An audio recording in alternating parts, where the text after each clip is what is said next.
There's a moment, invisible, brief, but decisive, between what happens to you and what you choose to do next. Most people skip over it. They react, fast, emotionally, without thinking, as if their nervous system is running the show. But the Stoic doesn't live like that. He doesn't let the world push buttons in his mind like he's a machine.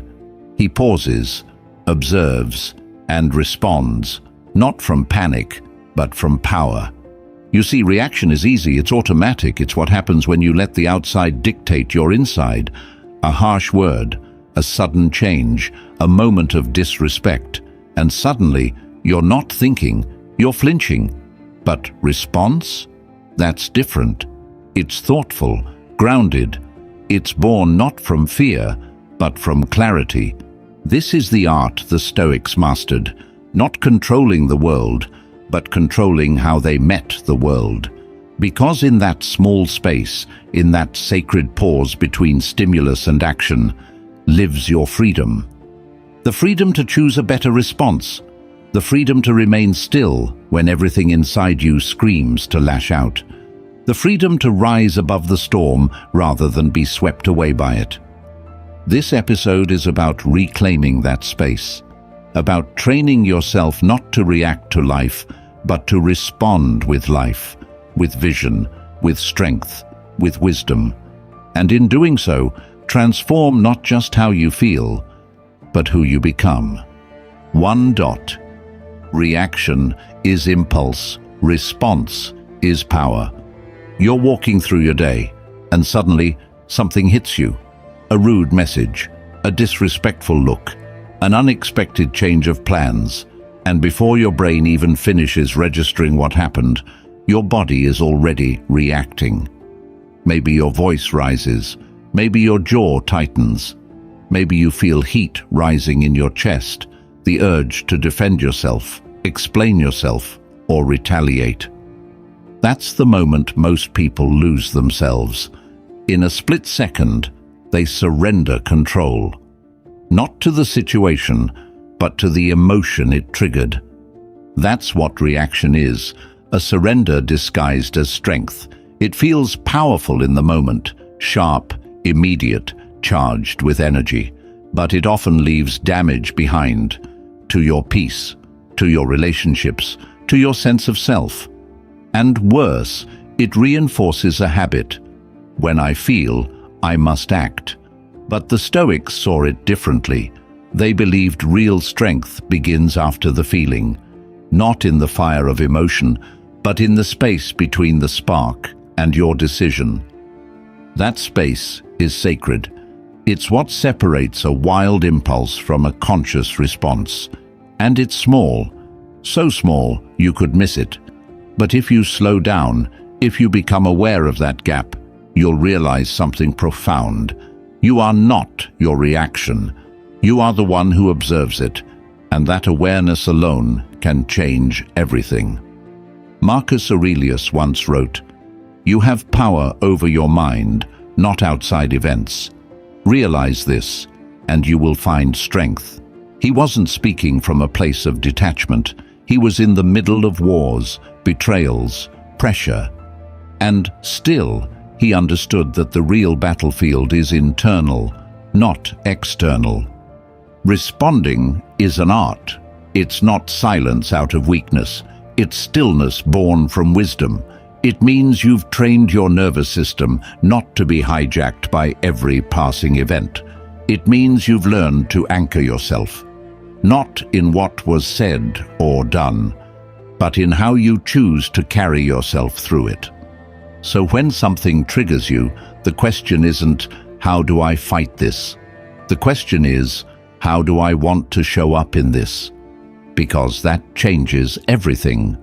Suddenly, the person who insulted you no longer holds the remote control to your emotions. The plan that failed no longer defines your value. The moment of chaos becomes an opportunity to practice mastery, not lose it. And let's be honest, no one regrets pausing, but many regret what they said in anger, what they posted in pain, what they did while overwhelmed. Reaction is expensive, but response is powerful because it's deliberate. It's not about suppression, it's about redirection, choosing not just what to say, but whether it's even worth saying, not just what to do, but whether it aligns with who you want to be.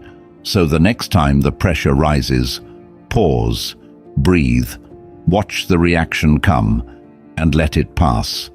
Then choose your response like an artist chooses a brushstroke, not out of urgency, but intention. Because power isn't in the volume of your voice. It's in the quiet clarity behind your choices. That's how a Stoic lives, not at the mercy of the world, but in mastery of the self. 2. Slow down your nervous system. Most people think clarity is a mindset, but clarity is first a state, and no amount of wisdom or philosophy can land in a nervous system stuck in survival mode. When your body is hijacked by adrenaline, when your breath is shallow and your heart is racing, your brain doesn't care about stoicism. It just wants safety. It's not asking, what's the wisest thing to do here? It's screaming, how do I escape, defend, attack, control? This is why so many of our regrets begin not in thought, but in tension. The Stoics didn't have the neuroscience we do today, but they knew the principle well.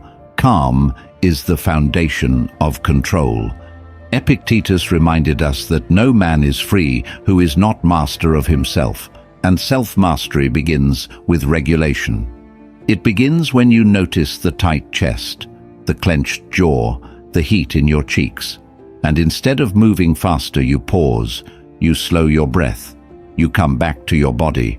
Because here's the truth. Most of your worst reactions don't come from what happened. They come from how your body interpreted what happened. And interpretation is shaped by state. You don't need to be in fight or flight to send a text. But you'd better not send it while you're in that state, because it won't come from you. It will come from the storm inside you. Learning to slow your nervous system is one of the most overlooked Stoic disciplines of all. We imagine the Stoic as someone who remains still in the face of chaos. That stillness isn't just emotional, it's physical.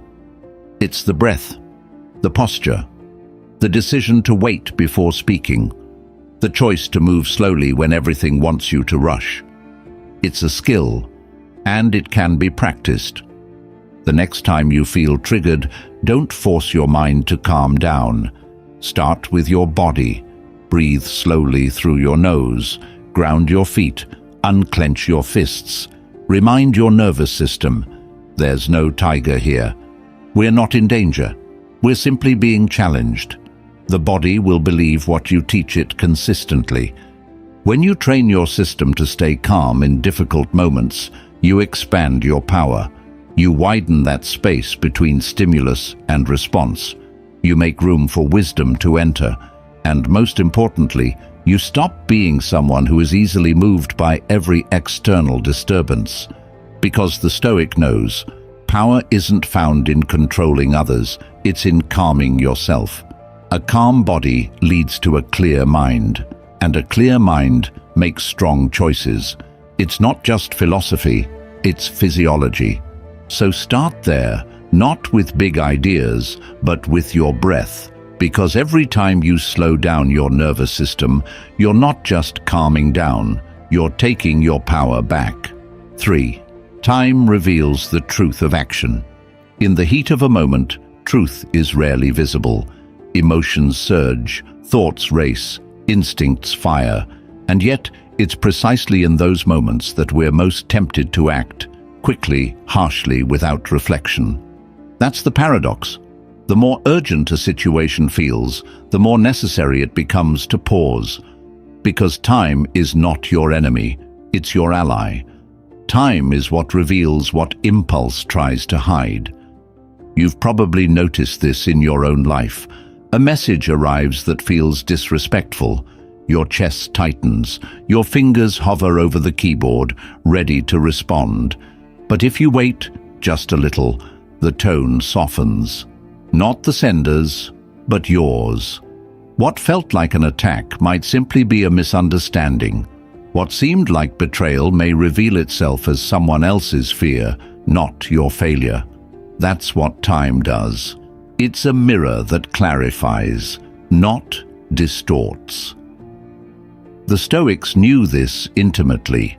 They trained themselves to endure discomfort, not because they enjoyed suffering, but because they understood that truth doesn't arrive wrapped in emotion. It arrives in silence, in stillness, in distance from the heat. Seneca once said, "Anger, if not restrained, is frequently more hurtful to us than the injury that provokes it." That restraint, that waiting, isn't weakness.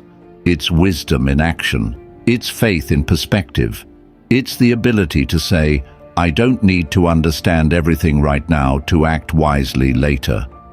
We live in a world obsessed with speed, instant responses, instant judgment, instant justice. But most of our mistakes don't come from lack of action. They come from action that was too fast, too reactive, too driven by ego, fear, pride, or insecurity. And in that race, we lose sight of what really matters. We act to win arguments, but lose relationships. We prove a point, but damage trust. We speak too soon and silence the truth that was still forming in us. Time gives us space. And in that space, we don't just see others more clearly, we see ourselves. We notice the story we were telling in our heads, the assumptions we were carrying, the fears that were shaping our urgency. And when you see those, you don't just choose a better action, you become a better person. Because you're no longer living at the mercy of emotional weather. You've built shelter within yourself. Letting time guide your actions doesn't mean doing nothing. It means doing the right thing at the right time. It means trusting that clarity will come if you don't rush to meet it with noise. It means understanding that not everything needs a response, and some things only deserve one after you've given them room to breathe. There's also a hidden strength in letting others reveal themselves through time. People will show you who they are, not in one moment, but across many. If you react too quickly, you miss the pattern. But if you observe, wait, reflect, you learn. And that knowledge protects your energy, your peace, your purpose. So the next time you're pulled to act, pause. Ask yourself, what will this look like in an hour, in a day, in a week?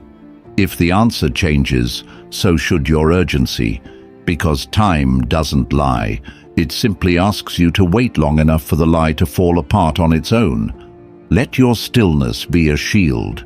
Let your delay be your discipline, because in the end, the person who owns their time owns their power, and the person who lets time speak first always speaks last, and often speaks best. 4. Step back before stepping in. There's a moment, right before we act, where we still have a choice, a narrow gap between emotion and motion, between instinct and decision. Most people skip over it. They jump in, speak up, push forward. But the Stoic learns to step back before stepping in. Because distance doesn't mean disengagement, it means clarity. When something challenges you, an insult, a setback, a difficult situation, the impulse is to assert yourself immediately. Defend, correct, fix. But what if that very impulse is the trap? What if the speed of your reaction is not a sign of control, but a sign of being controlled? Stepping back doesn't mean running away. It means reclaiming your center before you respond. Marcus Aurelius often reminded himself to return to himself. He believed that only from within, away from the noise of the world, could a wise decision emerge. So when the world pulls you to react, you pull inward first. You breathe, you observe, you assess, not just the situation, but your own state. Are you calm? Are you clear?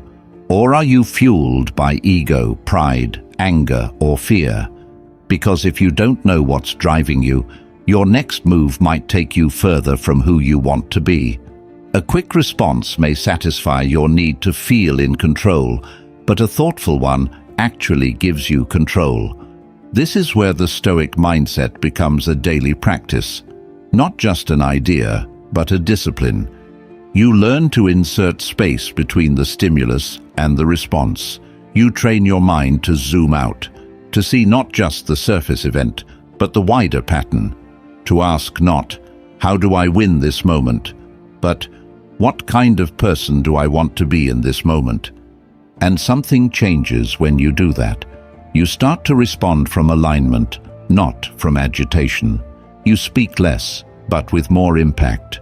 You act slower, but with greater strength. You stop being tossed around by every wave, and instead, you become the shoreline, steady, unmoved, observant. Think about how many mistakes in your life were not made from lack of intelligence, but from lack of pause. A fight escalated because you spoke too soon.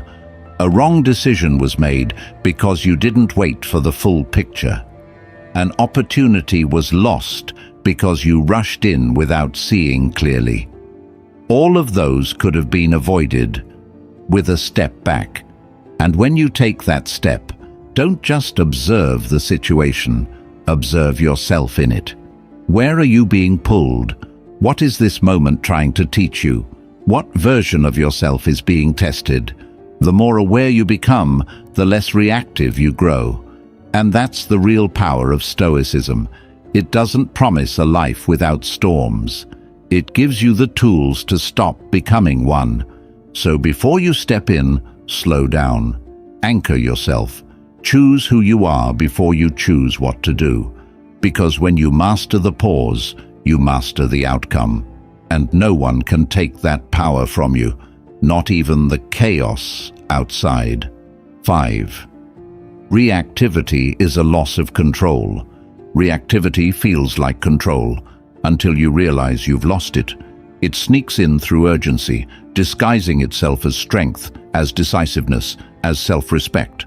But if you look closely, you'll see it's none of those things. It's not clarity speaking, it's emotion hijacking the wheel. The moment you let anger, insecurity, or ego speak for you, you're no longer leading yourself. You're being led by something you didn't choose. The Stoics warned against this illusion.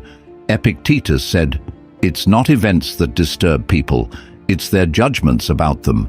But when you're reactive, there's no space for judgment, only instinct. Something happens, and before you even know it, you're already deep in it. A harsh word turns into a fight. A small inconvenience ruins your entire day. A glance from someone triggers a whole storm of interpretation. That's not awareness. That's automatic behavior. And automatic behavior is how we become slaves to the external. Reactivity, at its core, is the inability to pause. And that pause is everything. It's where growth happens. It's where you regain the power to decide, what kind of person do I want to be right now? Without that pause, you're just reacting to life like a pinball, bouncing from emotion to emotion, moment to moment, without direction or discipline.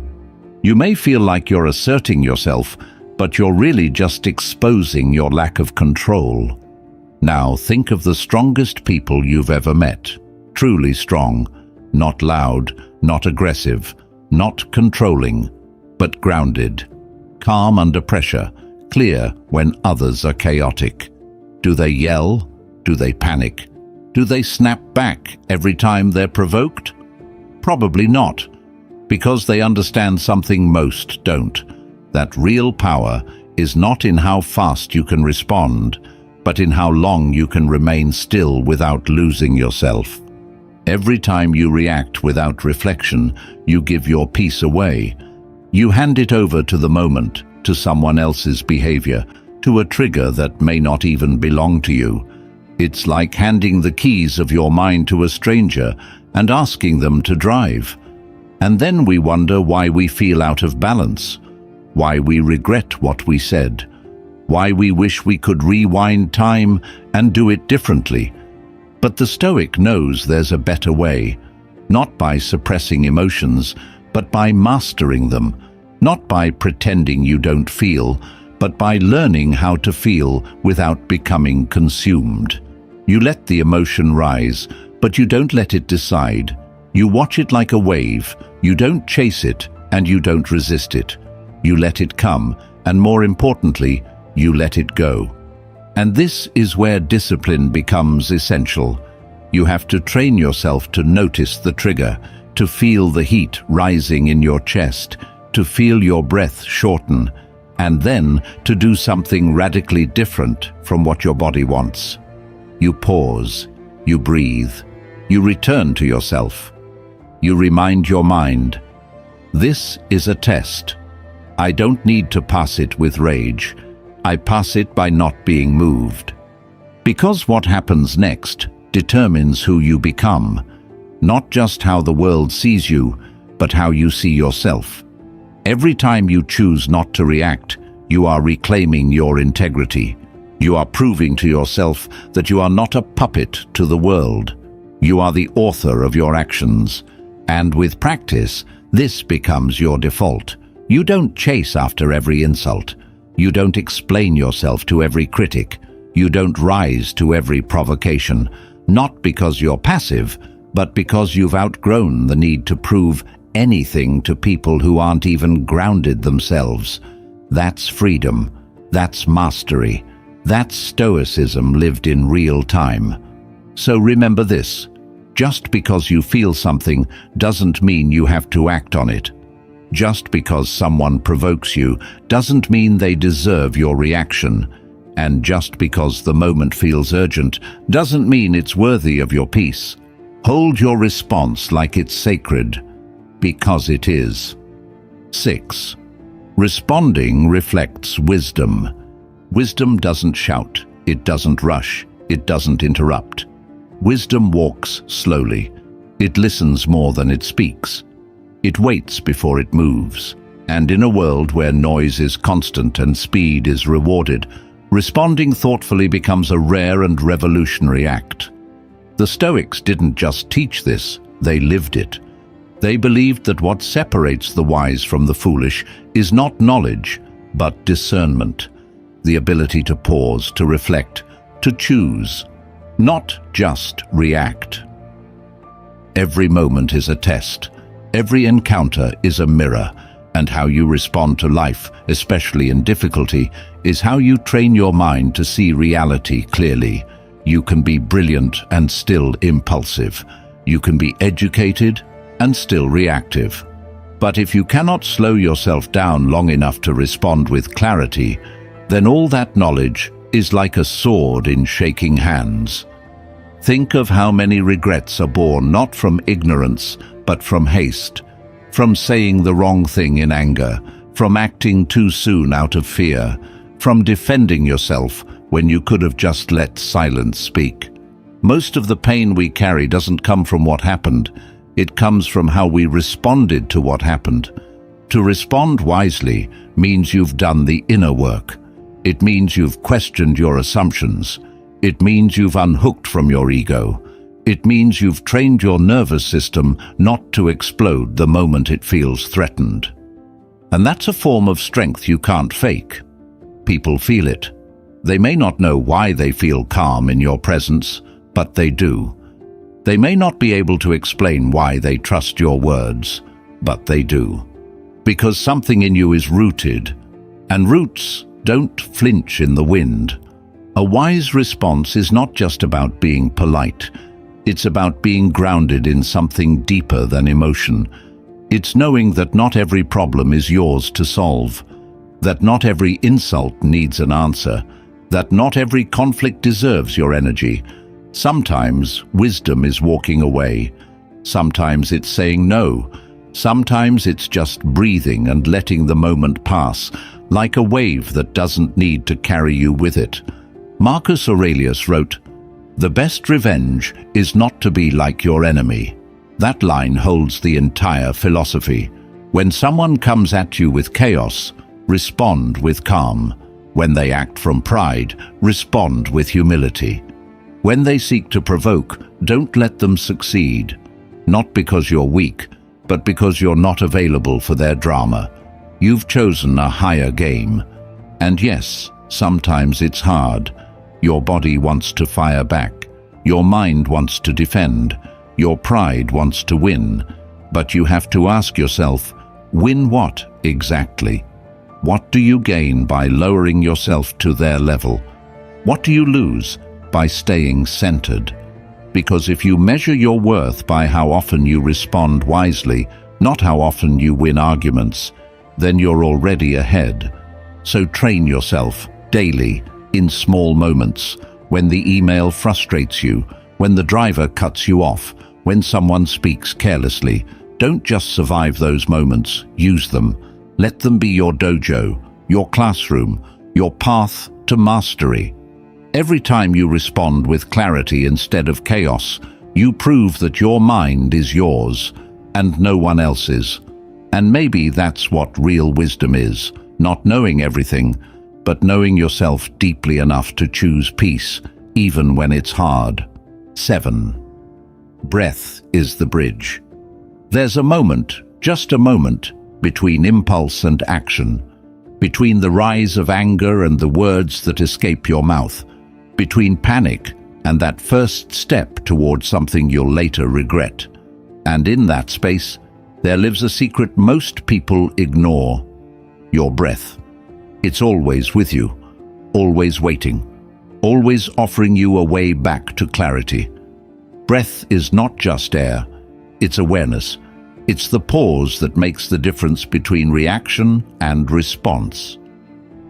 The Stoics didn't write about breath in modern scientific terms, but they lived its truth. They knew that to master yourself, you must first master your state, and no tool brings you into the present like the breath. When your thoughts are racing, your breath is shallow. When fear grips your mind, your chest tightens. When anger floods your system, your breath becomes fast and erratic. But here's the paradox. While emotion changes breath, breath can also change emotion. A single deep breath can break the pattern. It interrupts the spiral. It slows the world down just enough for you to return to who you are, not who the moment is trying to make you. It's the anchor that grounds you when your mind is drifting. It's the signal to your nervous system that you are safe, that you are in control, that you are not at the mercy of your surroundings. And in today's world, so loud, so rushed, so reactive, what could be more powerful than the ability to pause without needing permission? Most people feel like they need more time, more knowledge, more strength to stay calm. But the Stoic knows all you really need is a breath. It's not about taking 5 minutes of meditation every morning, though that may help. It's about the micro moments. That half second before you send the text you'll regret. That beat before you interrupt someone. That pause before you judge. If you train yourself to return to the breath in those moments, you won't just change your day, you'll change your life. Seneca once wrote, "We suffer more in imagination than in reality." And what fuels that imagination? A mind that's lost touch with the present, a mind that is not breathing with awareness. But when you come back to the breath, you come back to reality. And more importantly, you come back to yourself. So next time you feel the rise, the pulse quicken, the heat in your face, the rush to speak, stop. Inhale slowly, exhale fully.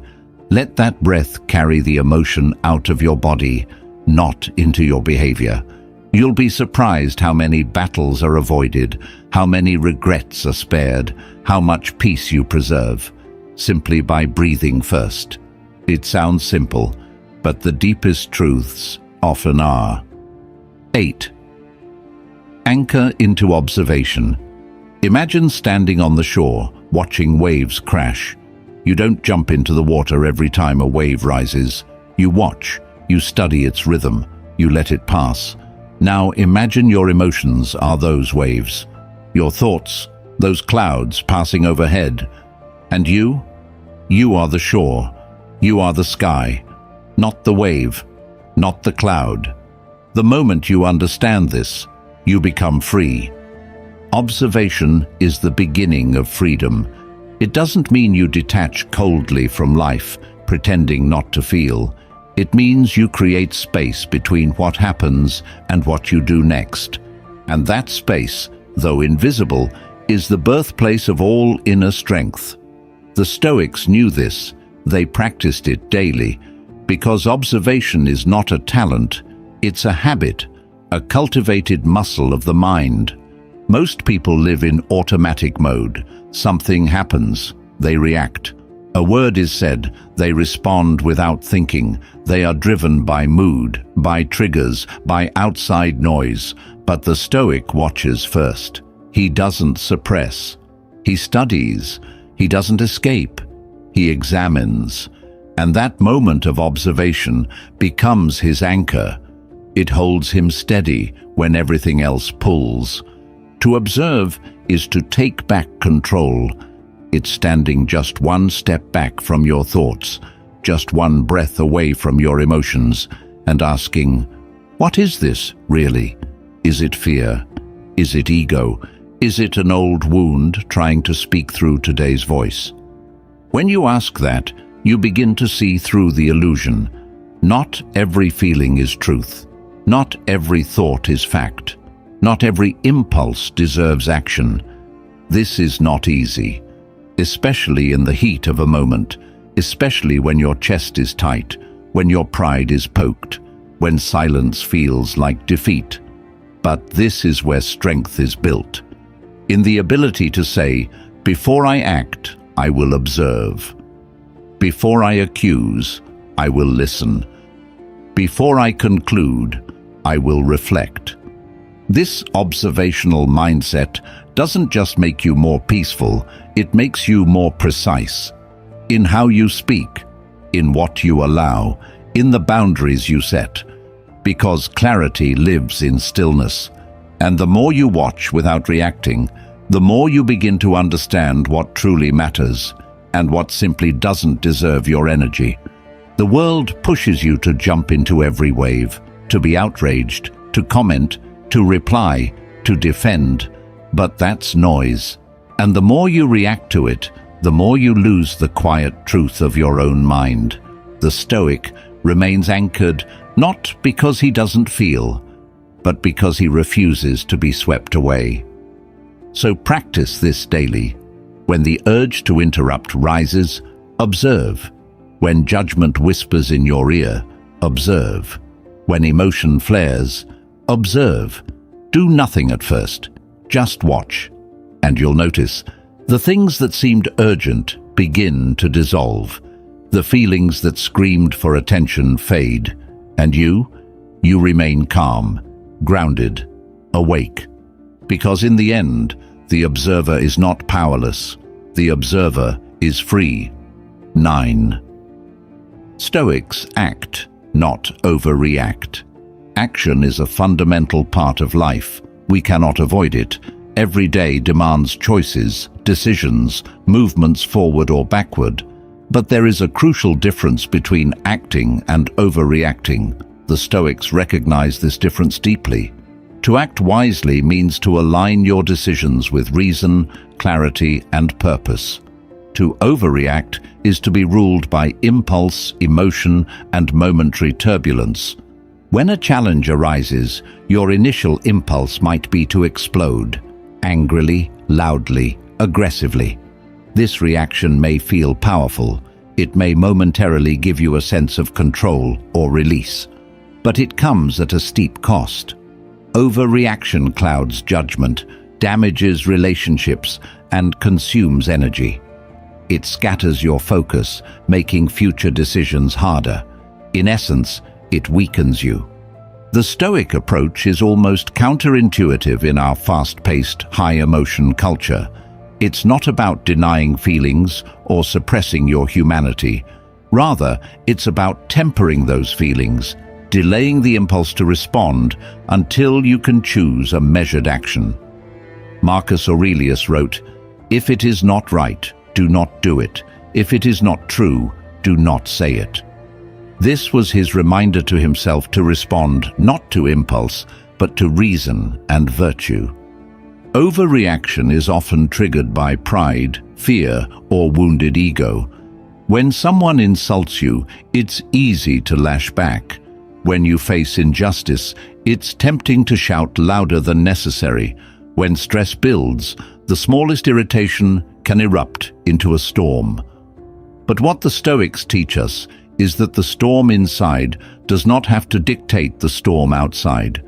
Your response can be calm, deliberate, and powerful, even when everything inside you screams to do otherwise. Consider this.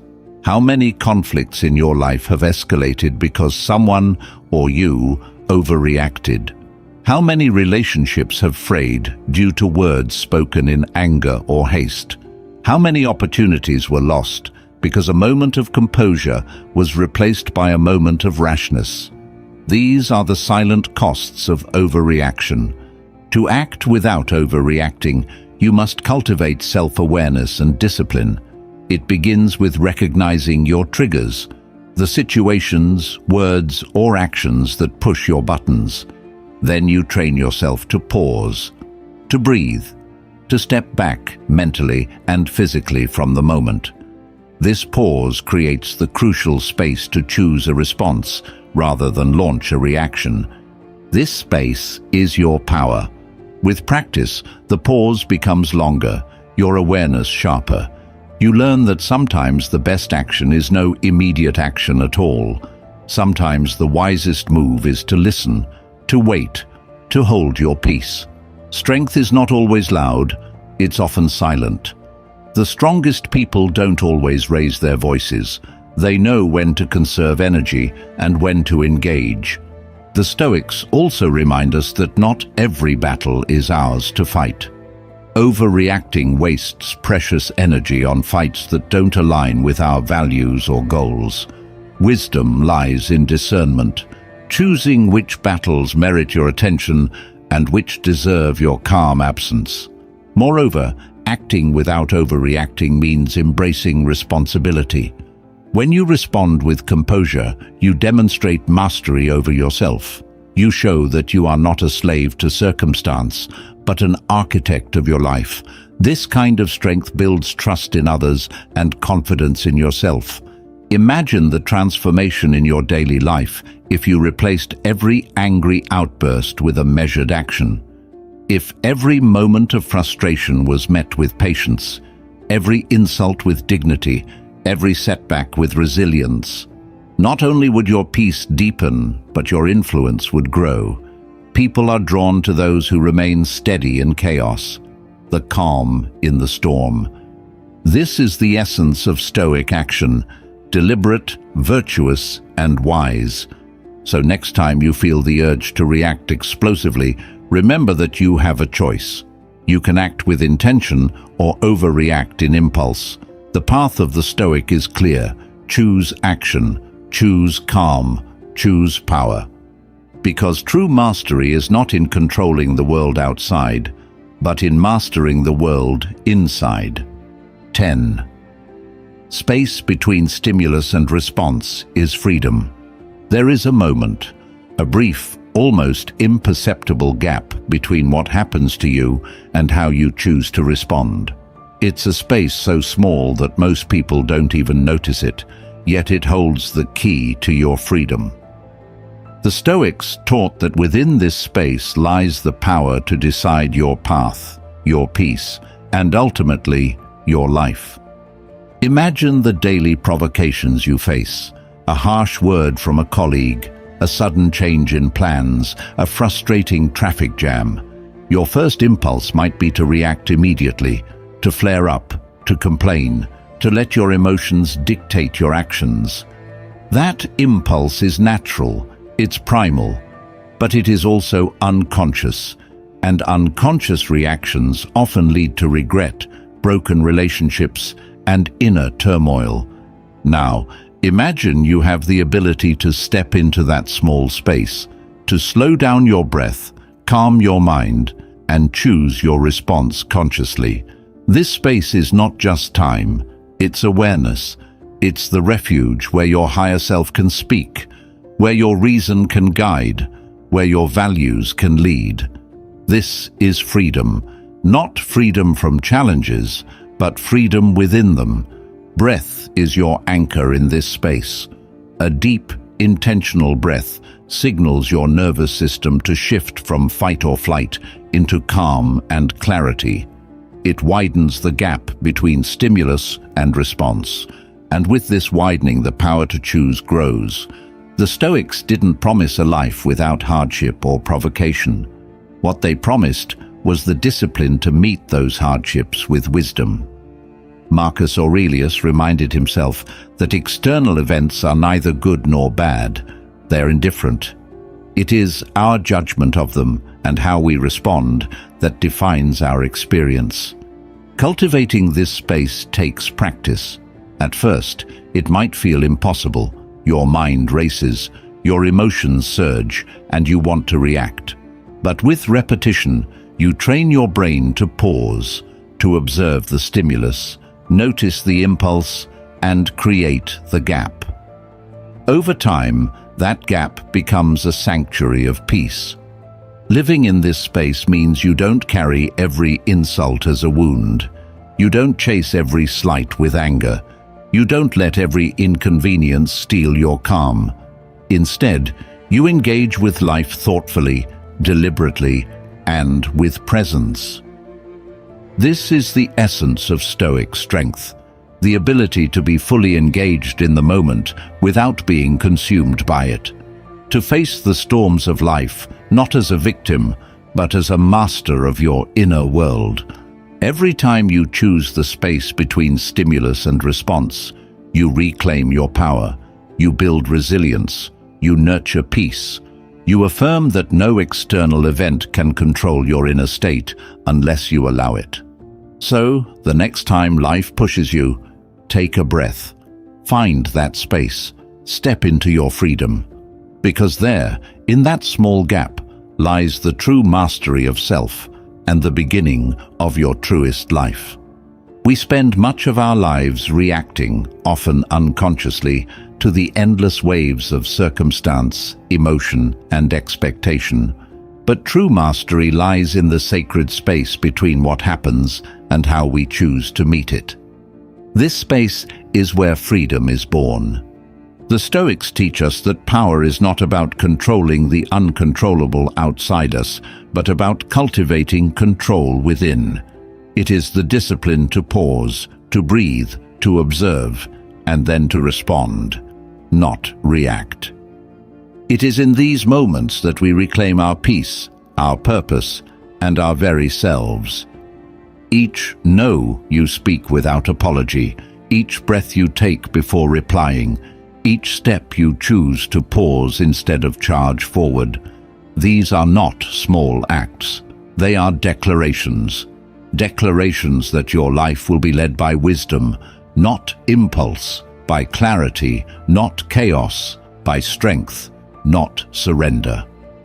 So as you move forward, remember this: your greatest power is in your response. Your truest freedom is in your ability to hold space between stimulus and action. And your deepest peace is found not in a world without challenges, but in a mind that remains calm amidst them. Live deliberately, respond thoughtfully, master yourself. Because in doing so, you don't just survive life, you become the author of a life worth living.